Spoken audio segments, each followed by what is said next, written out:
لائیں کہیں کہ ہمارا رب اللہ ہے، پھر اس پر جم جائیں۔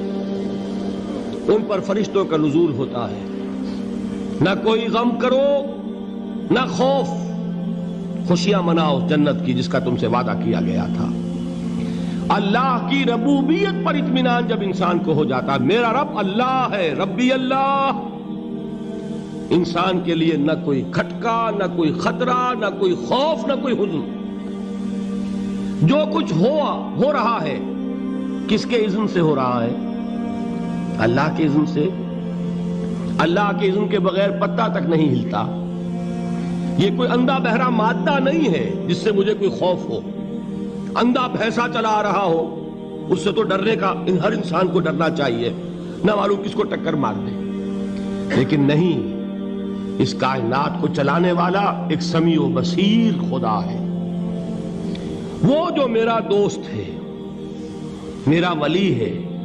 اللہ ولی الذین آمنوا یخرجہم من الظلمات الی النور۔ اللہ اہل ایمان کا ولی ہے، ساتھی ہے، پشت پناہ ہے، مددگار ہے، حمایتی ہے۔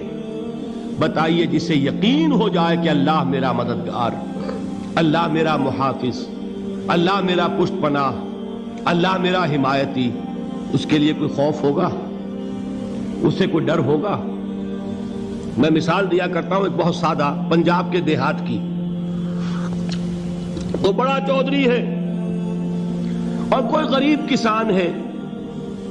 اس غریب کسان کے جانوروں کو ہر وقت اندیشہ ہوگا چوری کا، کوئی میری بھینس کھول کر نہ لے جائے، کوئی میرا بیل کھول کر نہ لے جائے۔ لیکن جس کے بارے میں یہ سب کو معلوم ہو کہ وہ جو بڑا چودھری ہے وہ اس کا دوست ہے، اس کی بچیا کو کوئی خوف ہوگا؟ اس کی بھینس پر کوئی ہاتھ ڈالے گا؟ اسے کوئی اندیشہ ہوگا؟ نہیں۔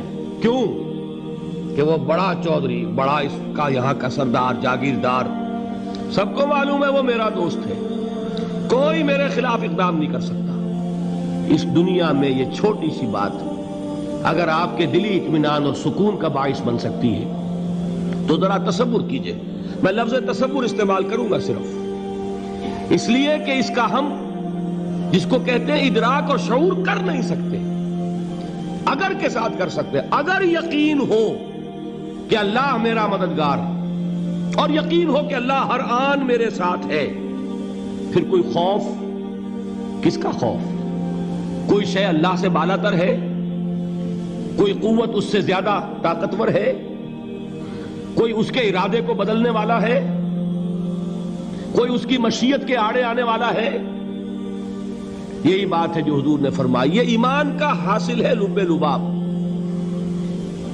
کہ دیکھو اچھی طرح اس بات کو ذہن نشین کر لو، اگر تمام انسان مل کر تمہیں کوئی نقصان پہنچانا چاہے نہیں پہنچا سکتے مگر جو کچھ اللہ نے لکھ دیا ہو، اور تمام انسان مل کر تمہیں کوئی نفع پہنچانا چاہے نہیں پہنچا سکتے مگر وہ شے جو اللہ نے طے کر دی۔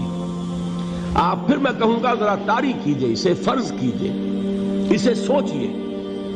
اگر اس حدیث پر ہمارا دل ٹھکا ہوا ہو تو کسی سے ڈر ہوگا؟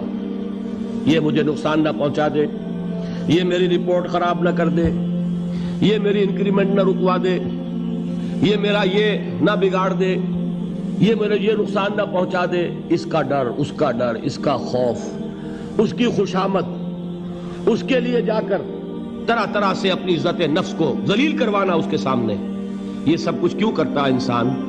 جب سمجھتا ہے کہ اس کے ہاتھ میں میرا کوئی نفع ہے، اس کے ہاتھ میں میرے لیے کوئی ضرر ہے، یہ مجھے کوئی غضب پہنچا سکتا ہے، یہ مجھے کوئی نقصان پہنچا سکتا ہے، یہ میرا کوئی کام بنا سکتا ہے، یہ میری کوئی ضرورت پوری کر سکتا ہے، اسی کا نام شرک ہے۔ جہاں آپ نے یہ سمجھا کہ غیر اللہ کے اندر کوئی طاقت موجود ہے وہی شرک ہے۔ بتوں سے تجھ کو امیدیں، خدا سے نومیدی، مجھے بتا تو صحیح اور کافری کیا ہے؟ شرک تو یہ ہے۔ جس پر بھی تمہیں یہ خیال ہے، کلمہ ہے یہ کلمہ سوم، لا حول ولا قوت الا باللہ، ذرا اس پر دل کو کبھی اگر آپ تصور کریں، پھر فرض کریں، دل ٹھک جائے اس پر، کوئی طاقت نہیں۔ یہی بات تھی جو شیخ عبد القادر جیلانی رحمۃ اللہ علیہ نے اپنی وصیت میں اپنے بچے سے کہی. 11ویں دینے والے ہیں، لیکن حضرت شیخ عبد القادر جیلانی کی وصیت اور تعلیمات کو کتنے لوگ ہیں تم جانتے ہو؟ یہ جن مقامات تک پہنچے ہیں وہ کس چیز کی بدولت پہنچے ہیں؟ انہوں نے جو پیغام دیا وہ کیا تھا؟ اے میرے بچے، جس طریقے سے قرآن مجید میں حضرت لقمان کی نصیحتیں جو ہے نقل کر دی گئی ہیں، میں یہ عرض کروں گا بالفرض اگر قرآن حضرت عبد القادر جیلانی کے بعد نازل ہوا ہوتا تو شیخ عبد القادر کی یہ نصیحتیں بھی قرآن میں درج ہوتی. اتنی اونچی نصیحتیں ہیں. اے میرے بچے، اس حقیقت کو ذہن نشین کر لے، لا فاعل فی الحقیقت ولا مؤثر الا اللہ. اس کائنات میں نہ کوئی فاعل حقیقی ہے نہ مؤثر حقیقی ہے سوائے اللہ. کسی شے میں کوئی تاثیر نہیں اگر اللہ نہ چاہے. آگ جلا نہیں سکتی اگر اللہ نہ چاہے.